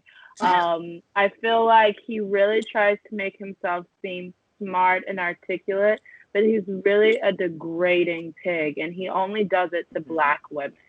And I've lost all respect for 50 Cent just based off of the way that he speaks down on Black women. It first started back when he was picking up Taraji P. Henson because she didn't want to be on Power and she chose Empire, and he dragged her from A to Z, called her ugly, talked about her physical features, talked about her work as an actor, all because what? Because she didn't want to be on your show. Also, he just said on Tunchi, whatever the thing talk show Lil Wayne does to bring awareness about the Black community. He said he spoke to Lil Wayne about the concept of the angry Black women and how he wants something that looks more exotic because they don't look like, anything that you can see walking down the street. And I was like, sir, you have all this to say. How old is he? I know he gotta be, if he's not 50, he's really close to 50. And you're sitting here, he's laying up with Cuban Link, who is a 23-year-old. She's 23. So yeah, she's really young. I'm very young like that too, but I'm just saying you're sitting up here with this young girl and you're speaking down on Black women in general when you came from a Black lesbian mother. Which might be a lot of his insecurities in life. Maybe he has mom issues because his mom passed away, or whatever. His father wasn't present, but he is very disrespectful. He really tries to speak like he's articulate. And I hope he sees his podcast, actually, so he can know how a Black woman that he would see and think is fine, because I know he would. I'm proud to be Black, and I don't look like a monkey. I'm not an angry Black woman, but when Black say ignorant stuff, that's what makes Black women angry, and I'm going to leave that on that about 50 Cent. So I'm choosing T.I. I'm sorry. Listen, I'm going to cut this. Said about his brother. Can we throw both of them away? What the fuck? I know. Gross. Johnny. All right, well, I mean, I'm still going to say 50 Cent because that's my initial answer. Also, never really been a T.I. fan of his music at all. And, 50 Cent is a nostalgia thing, I think, for me. Like, when I was a kid, he was, the biggest rapper that I knew about. But damn, Victoria just made me hate him, so. Yeah. But that's my answer. At least T.I. could, be like, oh, that's weird, but, oh, man. Yeah, but that's 50 Cent. If we're going just off of music and not personality, I would have to say 50, just because I grew up on The Massacre, Beg for Mercy, Get Rich or Die Trying, and I was just talking about that song, My Buddy. Remember that song, Jeff? Yeah. Yeah. What about you? What's your choice, Jeff? Yeah, I'm with Victoria. Like that, honestly, that exotic comment for 50 Cent, that shit kind of really turned me off a bit. It was just weird. It was weird and random. And the fact that he's talking to Wayne, who's also made weird comments like that, it's just these niggas are just getting older, but they're not getting wiser. And it's just weird. It's just weird conversations that they're having. So, and honestly, I honestly think T.I. has had more longevity and a better discography consistently than 50 Cent. 50 Cent kind of hit I think after like 2006, 2007, I think his music career kind of like hit a little hurdle. But I agree with that. I think T.I.'s kind of aged better. Yeah, T.I.'s aged better musically. But in personality wise, like I think T.I. is more wiser, and 50 Cent just on some bullshit. So I'm going with T.I. All right. So I'm gonna go now. I got one more comparison for music: Lil Wayne in his prime or Drake right now. Wait. Oh, okay. I was gonna say, wait a minute. I want to make sure that he wasn't gone. No, I'm here. Okay, thank God. Oh, phew. So wait, what was the question again? I'm so sorry. Lil Wayne in his prime or Drake right now? Oh, okay. So Lil Wayne in his prime. As I say this with a straight face with my voice. Little Wayne in his prime. I feel like I have heard way more better, Jesus Christ. I've heard better bars, like straight fire from Wayne. See, look with this vernacular. I prefer Lil Wayne better than Drake. I've always felt this closed offness from Drake. I'm not connected to him like everyone with Degrassi and everyone like grew up with him and stuff. I've only seen him as the man he is, and the only thing about him I like has been his beard. Like when he got facial hair, I was like, yes, daddy. But other than that, I was like, I don't tingle when I see him. All the songs that to me that Drake has made has been like straight up him being a swagger jacker, like just taking other people's culture and making beats out of it. I do like his producer or one of the producers at OVO 40 or the guy. Yeah, he also has MS, and I do like that they stuck up for him, in terms of when they were having that whole beef and stuff was going on. Yeah, I appreciate Drake being like, quote unquote sensitive, but I think in terms of musicality, I definitely would prefer Lil Wayne more. Nah, I'm going with Drake. I have to do Drake musically because I've seen Wayne in concert, and I have like the best of both worlds. I grew up with Wayne in his prime. I grew up watching Drake start out and to where he is now. And I'm sorry, Drake, he does something. He does something for me when I hear his voice. I'm not so much into rap music in the first place, so like I can't really speak for bars wise, but like there's something about that man. He resonates with me, and I think one day he will resonate with you. You just gotta be in the right mood. He'll resonate in me. Oh. How about that? Okay. Is that what you're going for? You're just gonna have to. Okay. We're gonna have to fight for that one, but all you right. can have him. You can have him. Totally have him. You can take Drake. It's okay. I grew up loving Lil Wayne, but overall, like as the arc of the artist, for sure Drake. Like Drake is. I don't still listen to Lil Wayne, but I go back and listen through Drake's music. The record Lil Wayne put out, I don't know, maybe like 2 years ago, I thought was really good. But I feel like from his prime till then, there was a lot in between that was like, what the fuck is this? But Drake, I feel like Drake's always hit me in a special place. I'm not sure why, but I don't know. I love his voice. He does that. He just do that to people. He gets you or he doesn't, but he got me. Yeah. But I never grew up knowing about that show or knowing who he was. Like I didn't even hear about that till Degrassi stuff. Yeah, till he came out as an artist. You didn't miss anything. So like, before I answer, like my anxiety's on 10 because my phone crashed. I don't know if all what we just did saved. It did. It did. Oh, it's saved. Like it's in the. It's in the chat. Oh my, this iPhone has been like fucking pissing me off this past week. I'm about to toss it out the window. But going back to the question, I am going with Drake. And I'm going with Drake because let's just say what it is.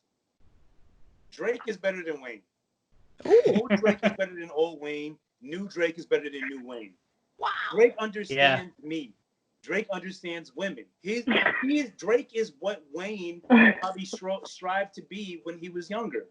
That artist that people can relate to and go towards and stream or whatever. Like, so Drake is just that guy, man. Okay, like he's unbeatable. Wayne was unbeatable, but he's been shitted on sales wise, whatever. Like Drake is like the ideal artist. I feel like Drake is the blueprint for artistry, not just in terms of music, but in terms of how you carry yourself in an interview, how you carry yourself through a beef. Like, yo, Drake is the blueprint for artistry. And I'm going with Drake through anything. Anything you ask me about Drake, I'm going with Drake. I don't care. Lord. Oh my goodness. Okay. Lord Drake. Yeah. You know how much of a diehard Drake fan I am. You used to sound like Drake at the beginning of your career. But listen to me though. That's a You compliment. even say that. That's a compliment. That is a compliment. That's a compliment. But anyway, as much as I love the entirety of his career, yes, I agree with everything you just said. The question was Lil Wayne in his prime. Oh. And when Lil Wayne was in his prime, bruh, I'm sorry, but if you from the hood, bro, the mixtapes were popping, bruh. The mixtapes were like Victoria. Lil Wayne was on fire, bro. Like when it comes to the underground, they really Fam, in Jersey, he was on fire. I heard Nothing Was the Same. I heard Dark Lane demo tapes. I don't give a fuck about what Wayne's saying. It's Drake all day, yo. What are you saying to me right now? Commercial-wise, yes. Commercial-wise, yes. But when it came to that shit, the underground, if you are a fan of underground and mixtapes, you understand why Lil Wayne in his prime was the man. Listen, your connection started breaking up when you started saying that. So that's how I know it's not factual. Oh my Get out of here. Oh my Go to the God. next question. All right. Jersey Next natives stick situation. together. Jersey We're running out of time. Mhm. All right. This one is getting spicy, literally. So, after somebody has peeled hot peppers with their bare hands, they stick their finger in your booty, or you have to suck on toes from somebody who was walking around barefoot all day. Oh my God. Well, I'm just gonna have it in my butt. That's just I don't want to suck. I don't want to put my mouth on people's toes. I don't know where that's been, and I have to kiss my baby at night and in the day and whenever. So I'd rather have someone just put their finger in the butt. I would hope they don't insert and exert all the time. Like, is it just putting the finger in there and it's just staying there, or are they doing an in and out motion? Like, what is that? I can't explain the question. You can only explain your answer. Okay, so my answer again is having one singular finger in the butt. I would rather have someone do that and not move it. And then when there's hot peppers on their hands. Well, then I'm just gonna have a burning asshole, and then I will have to wash it out later. But I'm not gonna put my mouth on someone's toes after they've been walking around all day. Just no, thank you. So, thanks for that wonderful question. Absolutely, it gets crazier. Yay! I'm excited. I don't like that question. It makes me really uncomfortable because I know I don't like things going in my butthole. Definitely not hot things because y'all ever had diarrhea? You know when you got diarrhea and it start burning back there, and that burn really don't go away for a while. So I would just go with the toes because I like sucking toes anyway. Oh, and honestly, yes. If the person had on shoes, like, you know, or something like that, like I could say, even if they were barefoot, you know, I could taste a little foot fungus. It tastes like cheese mixed with some dirt or something. Like, suck it off, put in some Listerine. That taste will go away, girl. And like I said, I like sucking toes. That's South Southern hospitality. Yo, Joy. Yo, Joy. We're from the North. I don't give a fuck. I'm nasty. Yo. Girl, I grew up eating mud pies, so I don't know. I don't have no problem with that. Oh my god, I'm gonna go with the spicy booty because I already know. I feel like I already know how that feels. Yeah. Like everyone's, eating too much spicy, and you already know. You already know about that pain. The toes, I can't do that. I'm not doing that. No. Listen, That's hot, Johnny. That's hot. I'm Yo, Joy said that's hot. Literally. That's hot. Listen, I'm usually with the jokes. I'm usually with this segment. But if you think I'm about to answer that fucking question, you're out of your mind. I'm not choosing one of those. Because I don't like either of You're those. so whack, bro. Nobody likes. Oh my god. See, that's my ego, man. Now my ego's getting affected. He knows how fragile my ego is. Now he's gonna say I'm whack. Listen. Fuck it, man. I'm sucking some toes. Fuck it. Two for the butt, two for the toes. Fuck it, man. You were ready with that answer. You already knew what you wanted. Come on. You don't need to be sensitive over here, up in here. Y'all crazy. I can't put no toes in my mouth, bruh. Oh. I can't. I have a problem with feet. Like, especially if you're walking around all day, like, that taste will be in my mouth, like in my head. Even after it's gone, it'll still be in my head. Big facts. I'll be in your butt forever. Well, that wasn't anything. That wasn't new for me either. All right. Move to the hoodest part of New Orleans or move to a white supremacist neighborhood? Oh, this is deep. Okay, you know what? I'm gonna have to go with. Oh, okay. I'm scared, right? So, the hoodest part of New Orleans. I feel like I'm scared because I don't look like a typical black girl and I don't sound like what I assume already lives there. So I'm afraid I'm going to get picked on and I'm going to get jumped and I'm going to get robbed.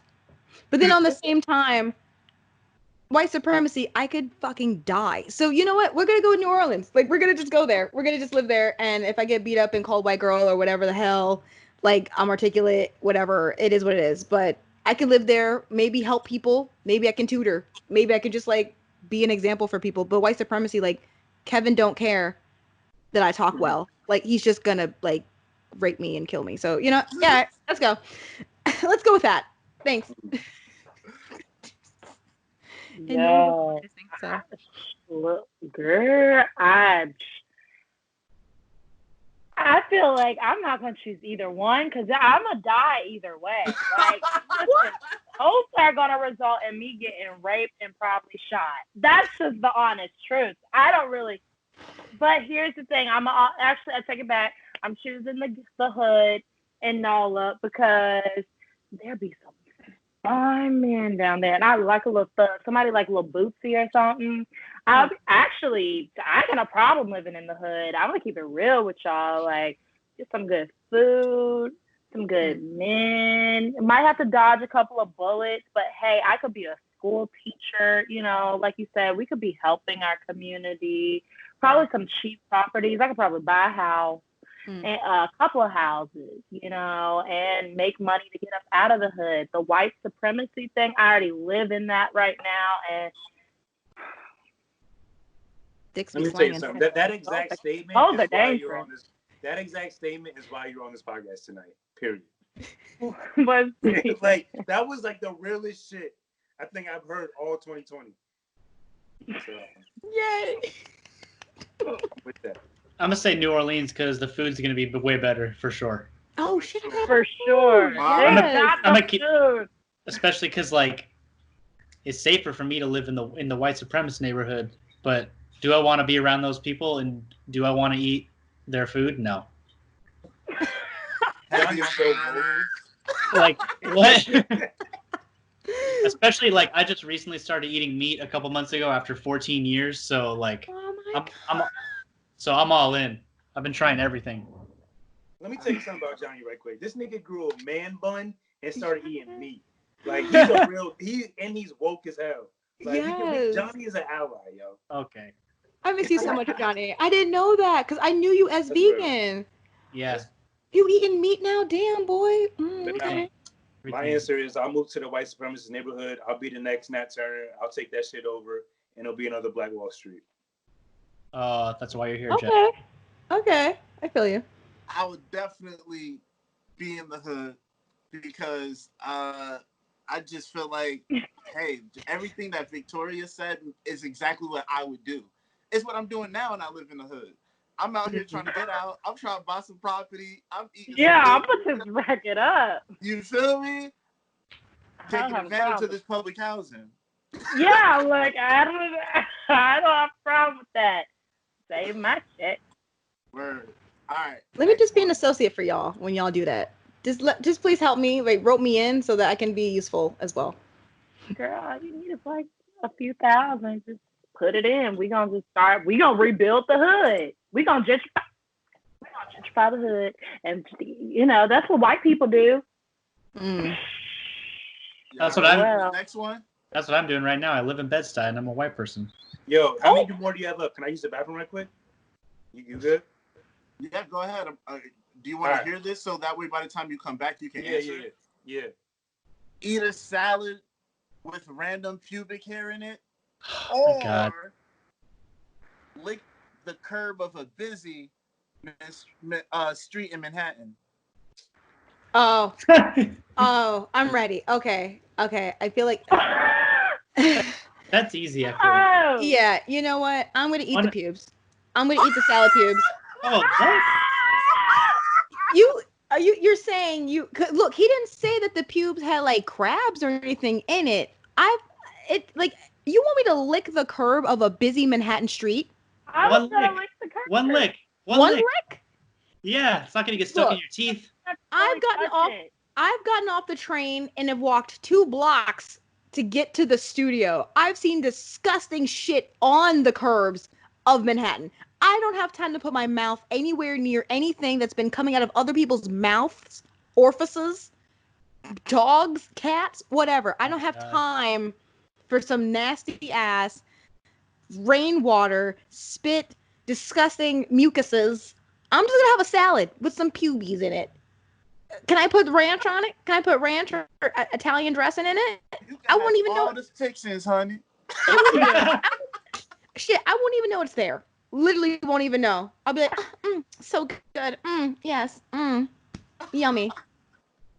I assume it's clean pubes. Like that's why I'm like, you just sprinkle a little bit of magic. I just said a random person. We don't know where the pubes come from. Jesus Christ. I'll still do it though. I'll do it. I don't care. Joy picks the pubes. Victoria. Yeah. I'm licking the curb. Like, look. I know what pubes taste like. I don't want to taste them again. That's not. I mean, same. Listen. Those things are musty. They're crunchy, and they get sweaty. It's no difference. It's about the same as freaking a curb because crap gets on them. Pee. I just don't want to think about it. And also, I've had the water, when a car splashes through a puddle and it drops over you. That's happened to me so many times on the streets of Manhattan. Oh, well. You know what? Oh, freaking well. Touch the rails on the metro and the train and go out and eat a piece of pizza without washing my hands. You know what? Oh, my God. Everybody's done it. Go ahead. Hit the curb. I'm just going to go hit the curb. That's what I'm going to do because I'm not about to put nobody's pubic hairs in my digestive tract because that's just nasty on too many levels. Oh, my God. Johnny. I'm going to go with the curb for sure. It's like you do it and it's done. You don't have to chew it. You don't have to pull it out of your teeth. You don't have to think about how it's in your body still. No, the curb and then it's over, and then go back to life. Can you? But what yo, about I'm your about to stomach be mad- acids? I'm about to be mad gross, but can you imagine shitting that out? Oh my god. Exactly. Do I really want to go to the bathroom and look in there and see that? No. But what about your stomach acids? Like, wouldn't that just dissolve it? No. Hair? Are you kidding? You ever seen a piece of corn? Come on. Oh, word, you're right. Oh, yeah. I'm still going with the salad. Jeff? I'll probably lick the curb too. In and out. In and out. Yeah. I'm doing the curb. Now, why was it a goddamn choice? Jesus. Girl, ain't nobody swallowing anybody's pubes now. That's rude.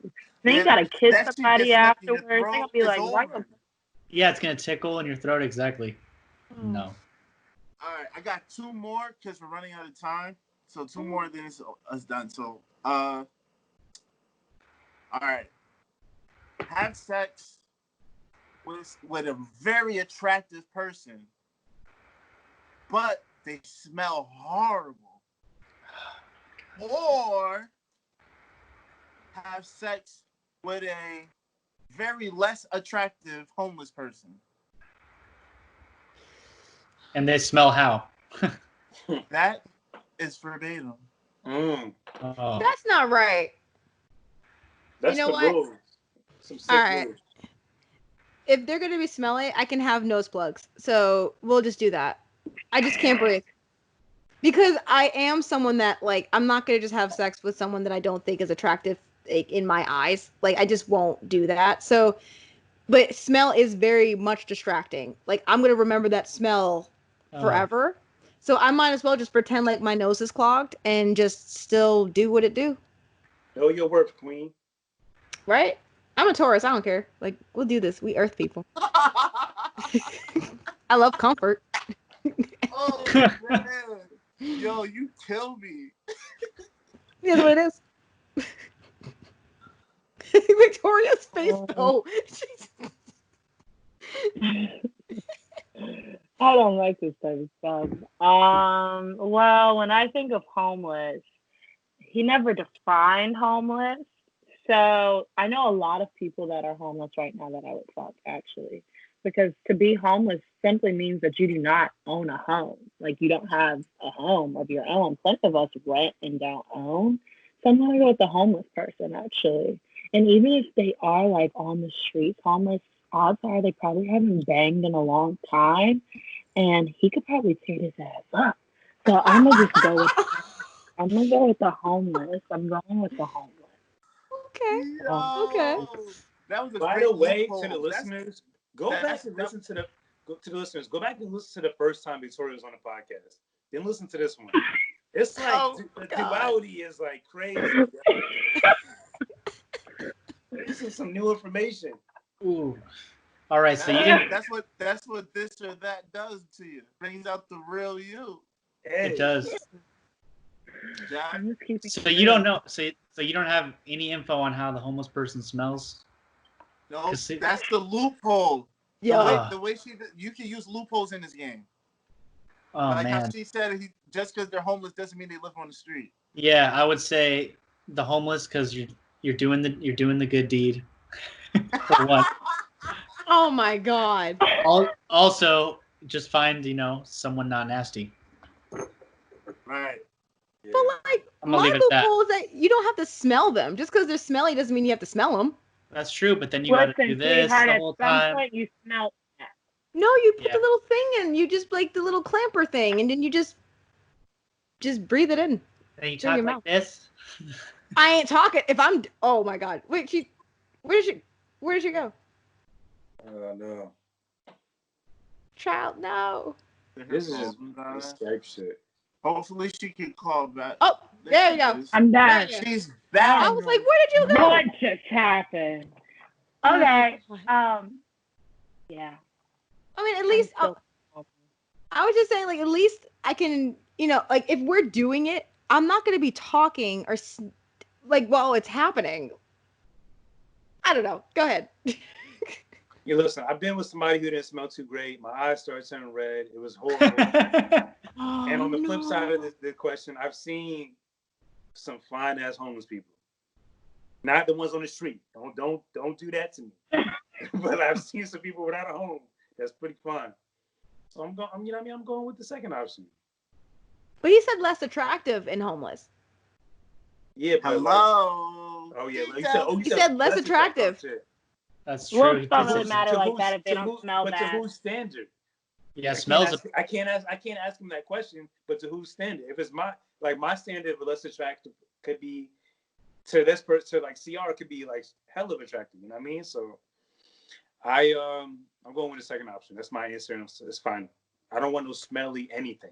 Get away. Yeah, smells big. That's a no.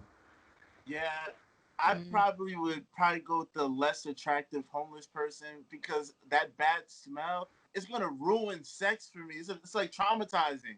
Like a beautiful woman that just smells horrible, like that breaks my heart. And the thing about smell is like it don't go away immediately. Like no matter you spray some cologne, it's still gonna be there a little bit.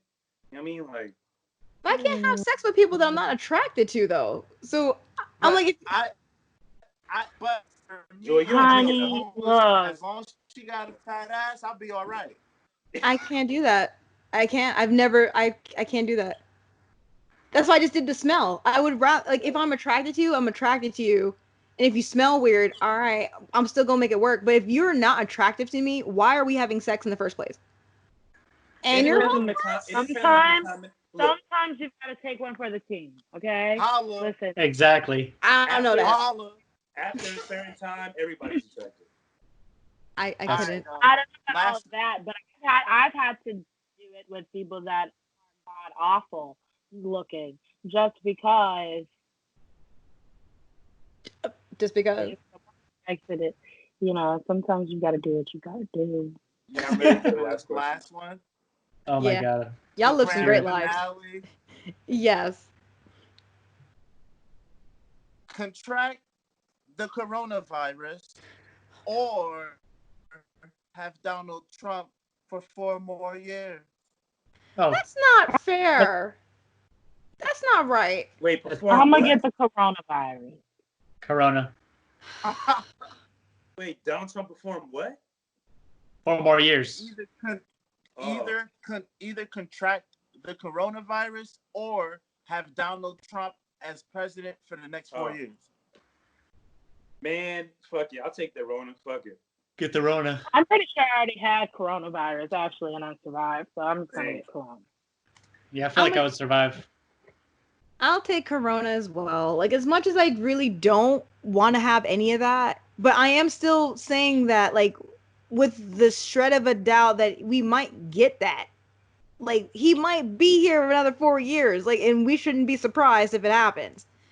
But I would rather be like a light case, because I've had, like I said, I had my certain members of my family have it, and they're still alive, and they're fine, and they worked in nursing homes as nurses. So I would hope that I could also come on the other side and not die from corona. But I don't like him. I don't recognize that man as my president. We're gonna survive. We're gonna survive it. Even if I didn't survive it, I would rather die of coronavirus than to live through another 4 years of this hell. Honestly, yeah, it's gonna have to take me. Trump's gotta go. Yeah. Coronavirus. It is real. But I guess we'll just wrap this podcast up with this last thing, then we do the shout outs and we get out of here. On this podcast, we have a segment called Don't Sleep, where it's basically we recommend something to the audience they shouldn't sleep on. It could be something as simple as food you had, a piece of clothing you fucking wore, whatever. Or it could be something a bit deeper. And my don't sleep for this week is don't sleep on, I kind of been repeating this one, but like, don't sleep on the possibilities. Like, now more than ever, you are in control of your own life, your own destiny. The amount of time that you have and what you do with it is dependent on you, nobody else. If you're working from home, you have a work schedule, but you eventually have a day off. So what you do with that time on your day off is up to you. So don't sleep on the possibilities of being able to change your life, even during these crazy ass times we're in. Like, I've gone through my brief moments of depression and just like anxiety, but I managed to finish my first book. I managed to start my second one. I managed to switch up my podcast in ways I never thought. Like, just whatever I've done, like, whatever. Like, don't sleep on the possibilities to still change your life during these times, because it's all dependent on you at this point. It's nobody else. So you can change. You can do whatever you want to do at this point. It's all on you, whether you want to, whether you have the confidence or not to do it. So don't sleep on the possibilities, yo. CR, you got anything? Then we get into the guests. Yes, I would say there's a book out there by Napoleon Hill. It's called Outwitting the Devil, and it's not really religious. It's more about energy and about the way you think and about spirituality. So I would say just don't sleep on the power of positive thinking. A lot of times the reality that we live is a reflection of how we think, right? Because there's so much things that are in our control, and there's a lot of things that are not. But the things that are in our control are our own thoughts. So just don't sleep on the fact that you can think your way out of depression. You can think your way out of feeling anxious.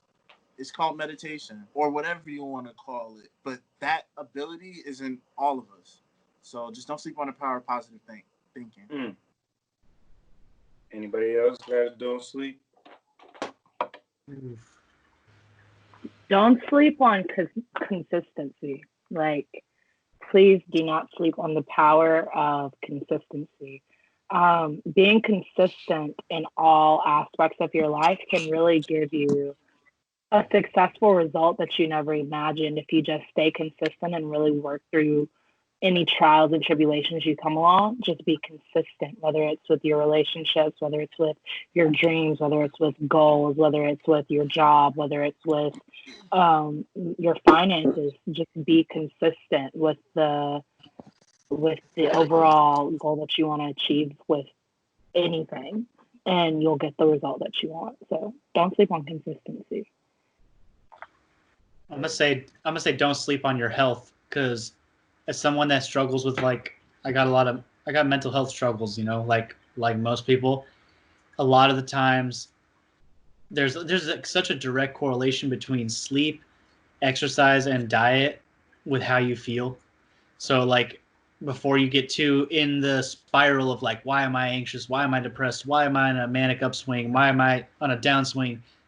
Ask yourself, have I been sleeping? Have I been taking care of my body? Because sometimes, I'm not saying exercise fixes everything, but sometimes it's just that simple of, like, oh, you're not even taking care of your body as a physical thing. How can your mind be right? So I would say start there. And I guess to wrap it up, I would say don't sleep on being genuinely yourself. I've had a lot of times where we're all kind of in the rat race, and we're putting stuff out there. We're trying to brand ourselves. We're trying to make sure that we are trying to do the best that we can in life. And I actually had someone message me and be like, legit, we can feel your genuine self through the screen, whether you're talking about, coronavirus, or you're talking about your childhood, or whatever this video game it is you're playing. Like, we can feel that. And I hadn't had someone like actually call me out for that. I just figured, oh, this is just me being me. But really take a look at the things that do make you who you are. With everything that everyone just said, to me, the core is like being openly and unabashedly yourself, being genuine, and to not have that corrupted by, I have to be a certain way, I have to present myself a certain way. Like, being you is enough. And I don't feel like a lot of people feel that they're not enough. And I've had that said to my face too, from my parents, from people that I didn't qualify from jobs. They're like, oh, well, you're not good enough. And it took me a really long time to be like, no, I am enough, because people can feel my genuine soul when I talk about things. You can see the passion in my eyes. You can see if I care about you and I care about your project and I care about what you're saying, I'm not going to cross my hands. I'm not going to cross my eyes and roll or whatever. I'm going to give you my whole attention. And I want people to know that, to keep continuing to do that. So just be genuine, and people can feel that off of you. So go forth and conquer with your awesome selves. That was amazing. Yo, listen, like, the reason, like,